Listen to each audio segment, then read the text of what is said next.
Price the lord, hallelujah. ನನ್ನ ಪ್ರಿಯ ದೇವರ ಮಕ್ಕಳೇ, ಬನ್ನಿ ಒಂದು ಸಣ್ಣ ವಾಕ್ಯ ಈ ದಿನ ದೇವರು ನಿಮ್ಮೆಲ್ಲರಿಗಾಗಿ ತಲುಪಿಸಿದ್ದಾರೆ.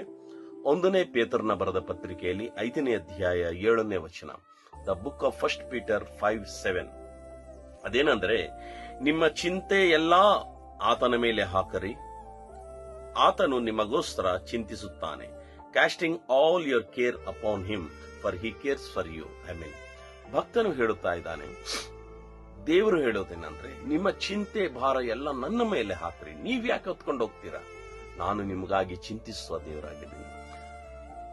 ಒಂದು ಸಲ ಯೋಚನೆ ಮಾಡಿ ನೋಡಿ, ನೀವೇ ಯಾರಾದರೂ ನಿಮಗಾಗಿ ಚಿಂತಿಸುವ ಜನರಿದ್ದಾರ?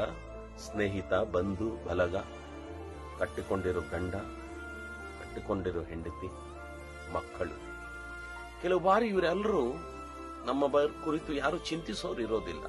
ಬಟ್ ದೇವರು ಹೇಳ್ತಾ ಇದ್ದಾರೆ, ನಿನ್ನ ಚಿಂತೆ ಭಾರ ಎಲ್ಲ ನನ್ನ ಮೇಲೆ ಹಾಕ್ರಿ, ನಾನು ನಿನಗಾಗಿ ಚಿಂತಿಸುವ ದೇವರಾಗಿದ್ದೇನೆ.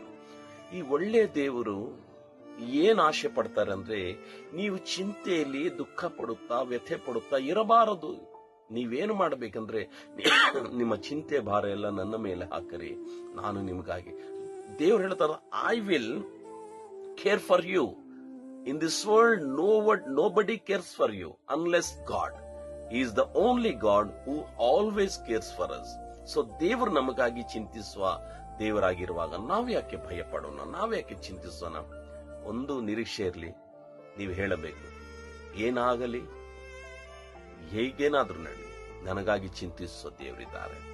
ಈ ಧೈರ್ಯದಿಂದ ಇರ್ರಿ, ನಿಶ್ಚಯವಾಗಿ ನೋಡಿ, ನಿಮ್ಮ ಚಿಂತೆ ಭಾರ ಆತನೇ ಹೊತ್ತುಕೊಂಡು ಹೋಗ್ತಾನೆ. ಬನ್ನಿ, ನಿಮ್ಮ ಚಿಂತೆ ಏನಿದ್ರು ಇವತ್ತು ದೇವ್ರ ಕೈಗೆ ಒಪ್ಪಿಸೋಣ, ಧೈರ್ಯವಾಗಿರೋಣ, ಪ್ರಾರ್ಥನೆ ಮಾಡಿಕೊಳ್ಳೋಣ. ಪ್ರೀತಿ ಸ್ವರೂಪನಾಗಿರುವ ನನ್ನ ಪ್ರೀತಿಯ ತಂದೆ, ಹೌದು ರಾಜ, ವಾಕ್ಯ ಕೇಳುತ್ತಿರೋ ಜನರೆಲ್ಲಾ ಚಿಂತೆ ಭಾರವನ್ನು ತಾವೇ ಹೊತ್ತಿಕೊಂಡು ನೀವು ಅವ್ರಿಗಾಗಿ ಚಿಂತಿಸುವ ದೇವರಾಗಿ ಆಗಿರೋದಕ್ಕಾಗಿ ಸ್ತೋತ್ರ. ಆ ಧೈರ್ಯ ಈ ಜನರು ಕೊಟ್ಟಿರೋದಕ್ಕಾಗಿ ಸ್ತೋತ್ರವಯ್ಯ. ಅವ್ರ ಚಿಂತೆಯ ಭಾರ ಎಲ್ಲ ನಿನ್ನ ಮೇಲೆ ಒಪ್ಪಿಸಿಕೊಳ್ತಾ ಇದ್ದಾರಯ್ಯ. ನೀನು ಅವ್ರಿಗಾಗಿ ಚಿಂತಿಸಿ ಅವ್ರಿಗೆ ಶಾಂತಿ ಸಮಾಧಾನ ಕೊಟ್ಟು ಅವ್ರನ್ನು ಬಲಪಡಿಸಬೇಕೆಂಬುದಾಗಿ ಯೇಸುವಿನ ನಾಮದಲ್ಲಿ ಪ್ರಾರ್ಥನೆ ಬೇಡಿ ಹೊಂದಿದ್ದೇವೆ. ಆಮೆನ್. ನಾಳೆ ಮರಳಿ ಇದೇ ಸಮಯದಲ್ಲಿ ನಾವೆಲ್ಲರೊಟ್ಟಾಗಿ ಕೂಡೋ ತನಕ ಪರಿಶುದ್ಧಾತ್ಮ ದೇವರು ನಿಮ್ಮೆಲ್ಲರಿಗೂ ಸಹಾಯಕನಾಗಿರಲಿ. May God bless you. Praise the lord.